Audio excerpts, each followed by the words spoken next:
Masechet Baba Mesia Daf Sadi Zayin. We know that a borrower, a shoel, is the most responsible of all the categories, and a shoel is responsible even if it's honest, if it dies or gets injured, by accident, something that he could not have prevented. However, as we're about to see, there is one thing that even a shoel is not liable in, and that if it dies, mechamat melacha, in doing the regular work that the animal would do, or the vessel, if he's using it in the normal way that he borrowed it for, then he will, even a shoel is not liable, and we'll explain the reason why. Okay, ibaya lehu kahash basar mechamat melacha mai. So first we're asking not if it dies, but rather if it gets weakened. He borrowed an animal, and the animal gets weakened, it gets skinnier, because the borrower is using it in the normal way. It's burning a lot of calories, and now he returns it weaker than before. Does the borrower have to pay for it? אמר לה, ההוא מרבנן ורב חלקיה ברד רב אביה שמיה.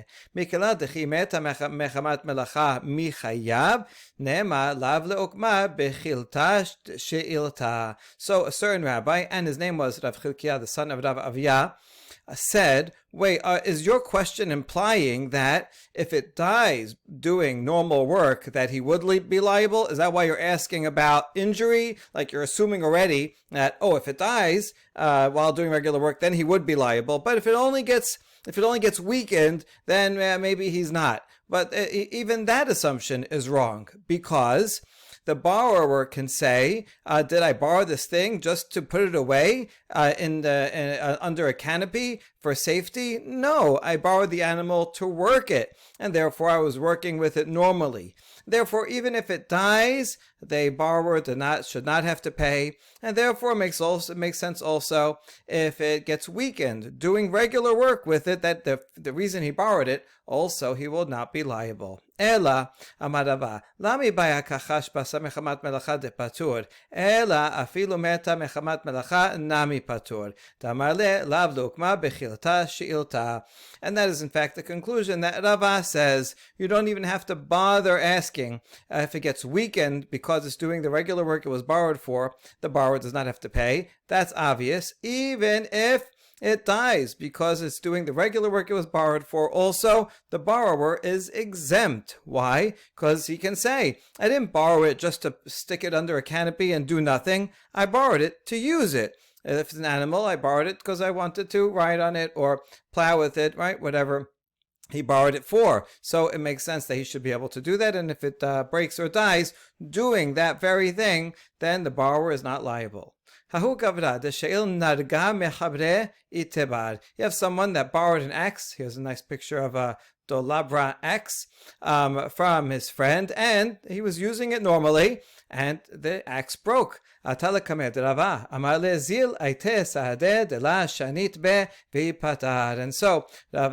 came to Rava for adjudication. He said, go and bring witnesses that you didn't use it in a different way from the regular use, and as long as you have witnesses, you do not have to pay. So Rava is consistent with the halacha that he just said. As long as he's using it in a normal way, but he has to prove it that he wasn't using it, backwards, upside down, running over it. He's using it like in the normal way that you use an axe. It breaks, he's not responsible. That's why he borrowed it.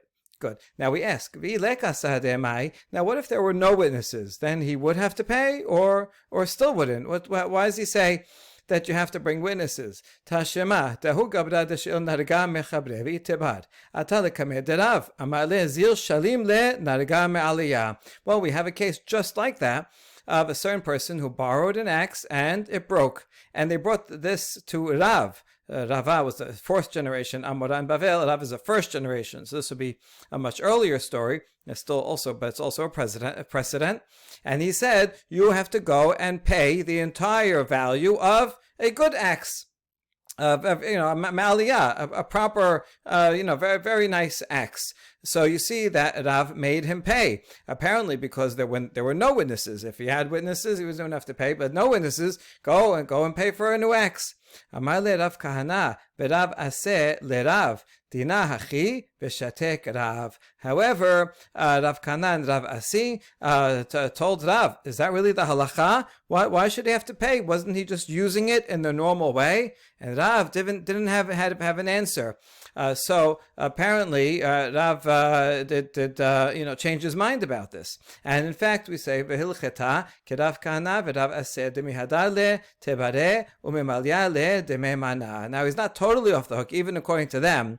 They just disagree that with what Rav said, that he has to pay for a nice, fine axe, maybe new or almost new. That is not what they that they weren't going that far. Rather, the halacha is like Rav Kahana Rav Aseh, who challenged Rav, and what you have to return is the broken axe. Plus the value of the difference between the broken axe and a good axe, what you would need to fix it up. So they have to pay for he has to pay for the difference, right? Return the axe that's broken, and then make up the value of what of the way he took it. So therefore, that's all you have to do. If there's no witnesses, then you would have to pay that much. It sounds like if there are witnesses, Rava said, patur, you don't have to pay anything at all. So good, we have an answer to that question. We follow up with a story that goes in accordance with the halacha of Rava earlier. Hahu gavra de sha'il davla mechabre itebar. Someone borrowed a pail from someone else and the pail broke. So the case came to Rava and he ruled, all you have to do is bring witnesses that you used it in the regular, normal way, and then you're patur, you do not have to pay anything. I assume he'll just return the broken pail, but he's using it as normal, and he has witnesses that he did so. That's all he needs. Okay,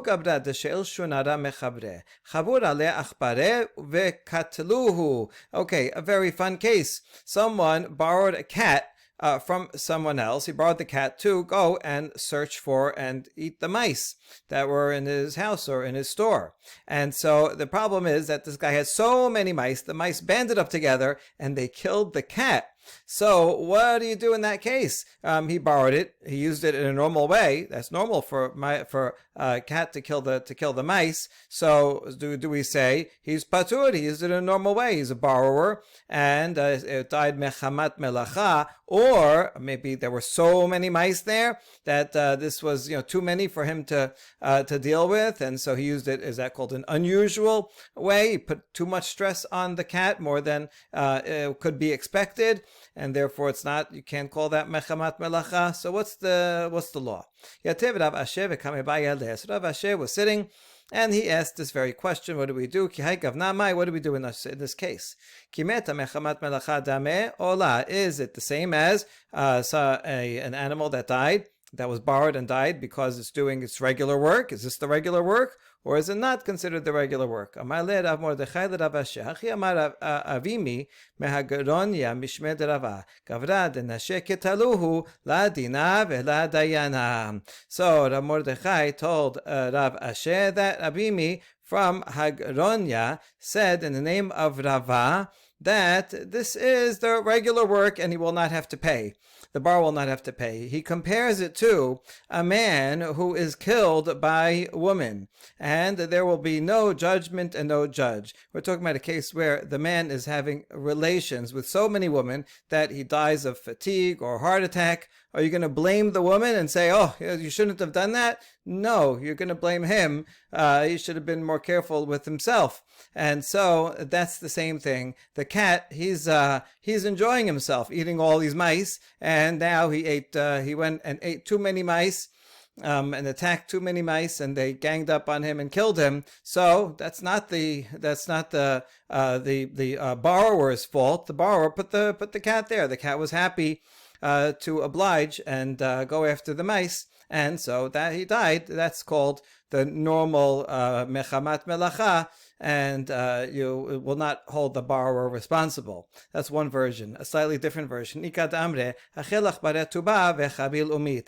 that the mice ganged up and killed the cat, but rather that the cat ate so many mice that he had a terrible stomach ache and he died just from overeating.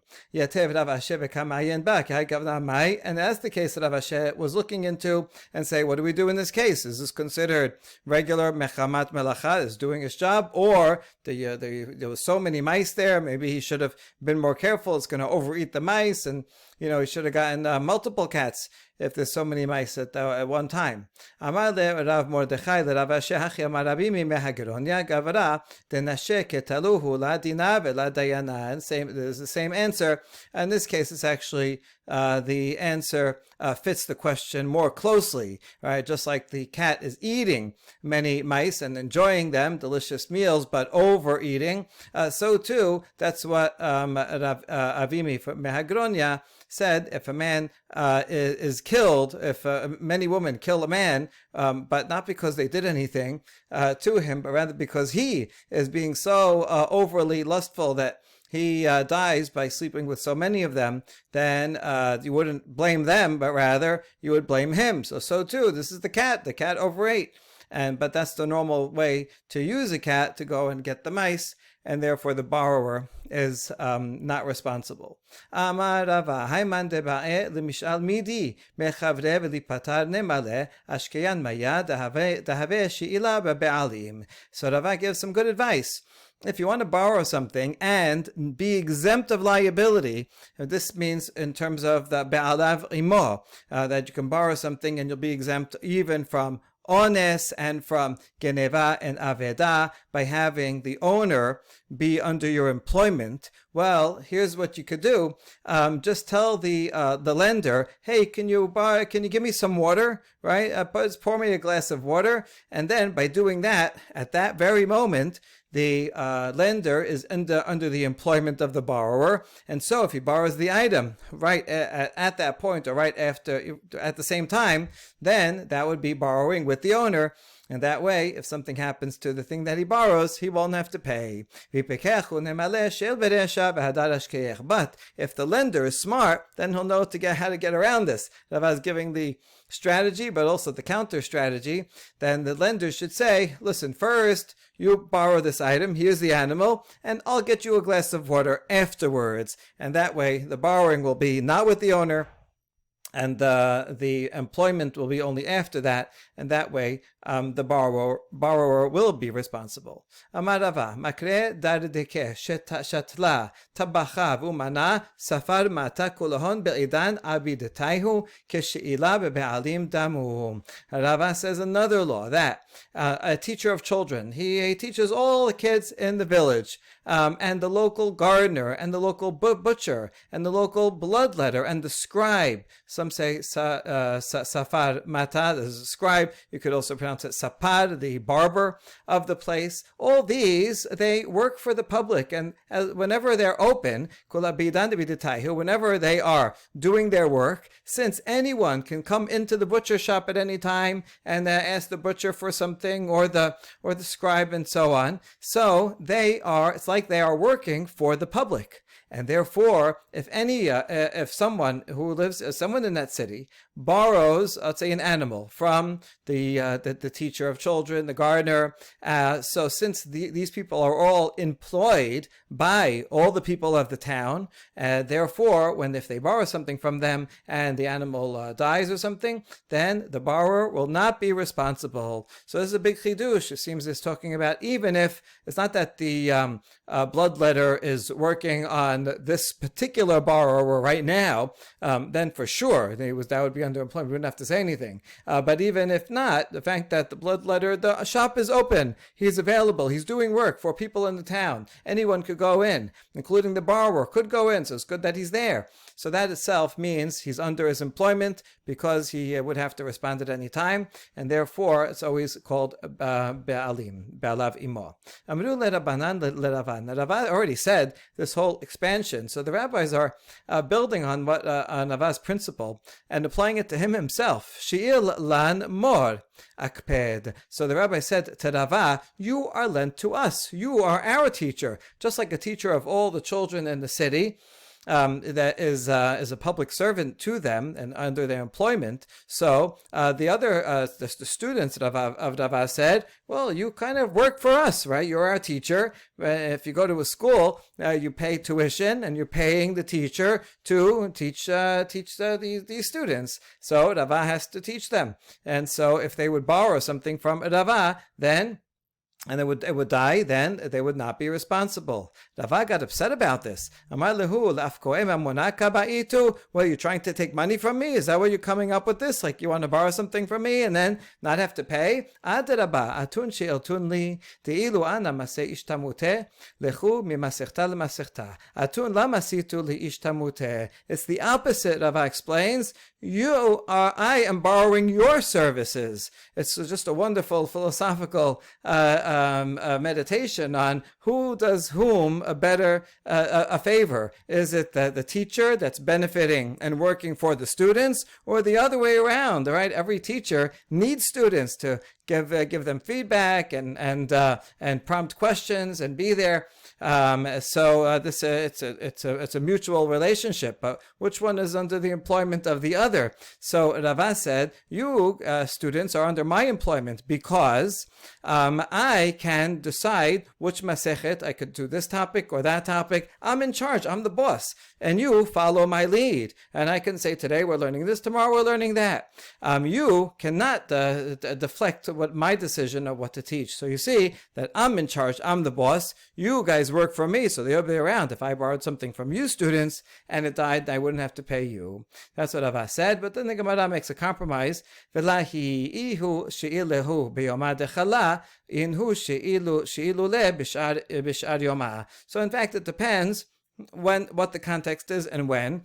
If you're talking about the Kala months during Elul and Adar, that's when the students and the people from all over would come and study with the rabbi, and they would have a fixed curriculum. They would be doing a certain masechet that was set out in the calendar. This is what we're doing in Elul, or this would be before holidays, and so they're teaching the holidays. In those cases, the teacher has to stick to the curriculum, and therefore the teacher is working for the students.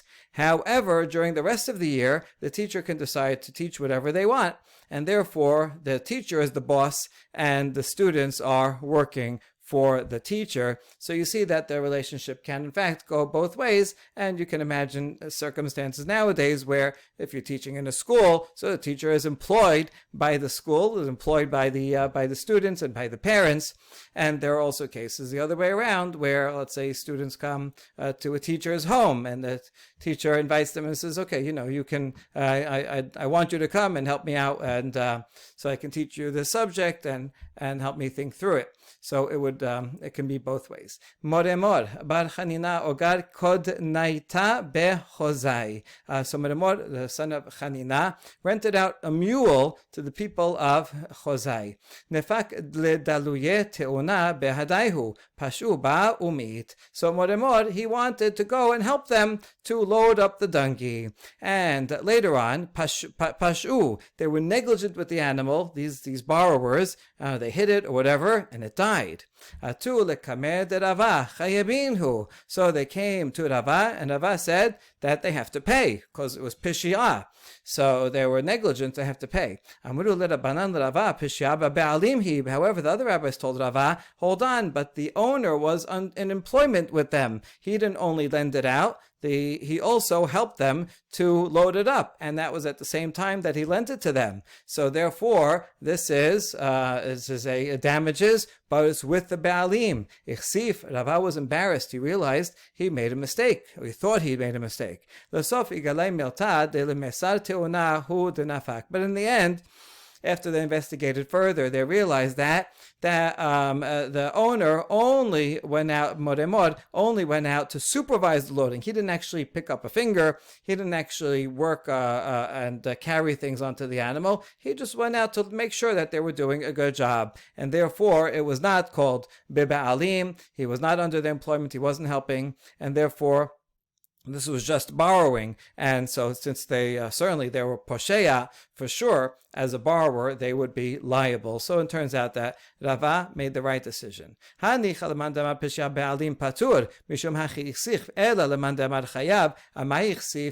the previous stuff that there was a machloket about this very topic, that if the owner is under employment, then that makes the borrower patur, and also a renter also would be patur, and they both would be patur whether it's ones or geneva v'aveda. However, what about pishi'ah, which would be even a shomer chinam normally would be liable if the owner is there. So in pishi'ah, would one be liable or not? Well, that was a machloket, right? Whether you make a hikesh only from one paragraph to the next, or even if you go back 2 paragraphs. So this story makes sense according to the opinion that says that if you're posheya when the owner is there, then you don't have to pay. That makes sense why Rava was embarrassed. However, according to the one opinion that says that a posheya has to pay, even if the owner is there under his employment, if he's negligent, then he still has to pay. So then why was Rava embarrassed? He should have said, this is posheya. It doesn't matter whether the owner was there or not. So, la mifsha pashuba, ela ignube ignub, umeta kedarka beganav have. Oh, so if that's the case, then you have to understand the story differently.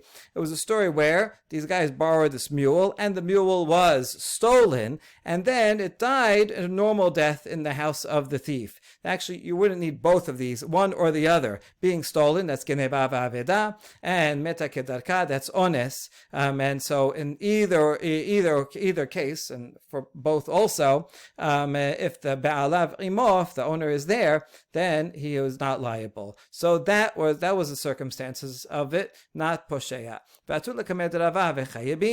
So Rava came and says, well, let's see, you borrowed this animal and it got stolen and then it got died also, so you're chayav gen genevav aveda, you're chayav and honest. You guys are simply borrowers. But then the rabbi said to Rava, yeah, but the owner was there. He went and he was helping to load the animal. So then there would be patur ichsif. That's why he was embarrassed, because everybody agrees that a borrower is not liable in these categories if the owner is there. But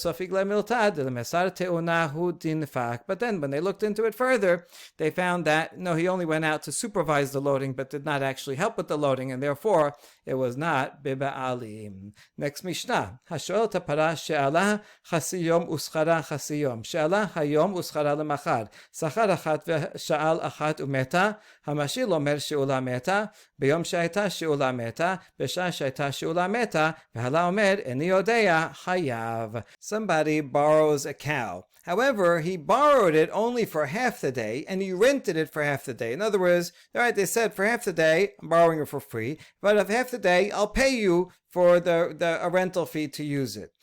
Or if he rented it, borrowed it today, and rented it, paid for renting it tomorrow. Or he got 2 animals, one of them he rented, and the other one he borrowed without paying. And in any one of these 3 cases, the animal dies. Ones, it dies. So if he is a shoel, he will have to pay. If he's a socher is like a shomer sachar and does not have to pay. If it just dies, that's ones.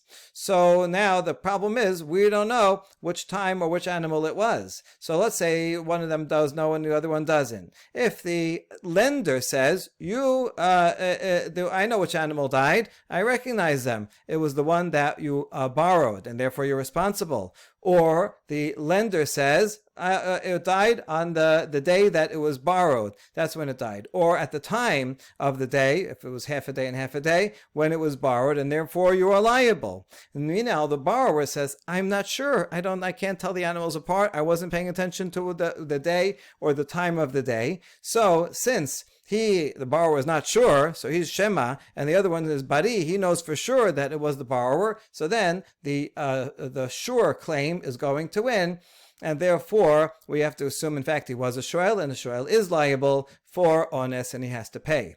Other way around, hasocher omer sichura meta biyom shaita sichura meta b'shah shaita sichura meta v'hala omer eni yodea patur. If the renter says it was the rental that died, that animal, or it was on the day of the rental that died, or at the time of the day of the rental that died, and therefore, since a renter does not have to pay ones, the borrower is saying, I don't have to pay you, and the lender says, I'm not sure, I wasn't there, I don't know what time, I don't know which animal this is, then he doesn't have to pay. Same reason, bari veshema, if someone has a sure claim and someone has a doubtful claim, the sure claim wins out. If the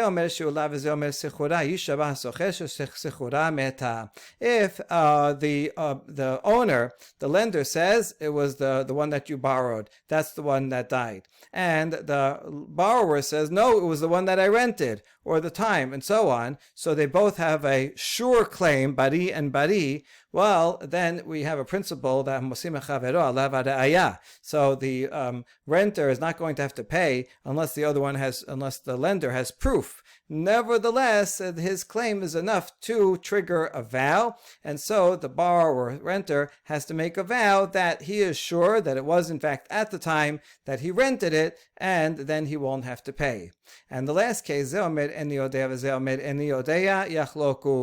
both of them are honest people and they still listen, I don't know when it happened, I don't know which animal, and the other one also says, I'm not sure, then mamon mutal b'safek yachloku. Since nobody is sure, so he will pay half of the money because we just don't know, and that way we'll deal with the doubt by paying half. We begin the Gemara, Shmat mine maneli biadcha v'hala omer eni yodea chayav.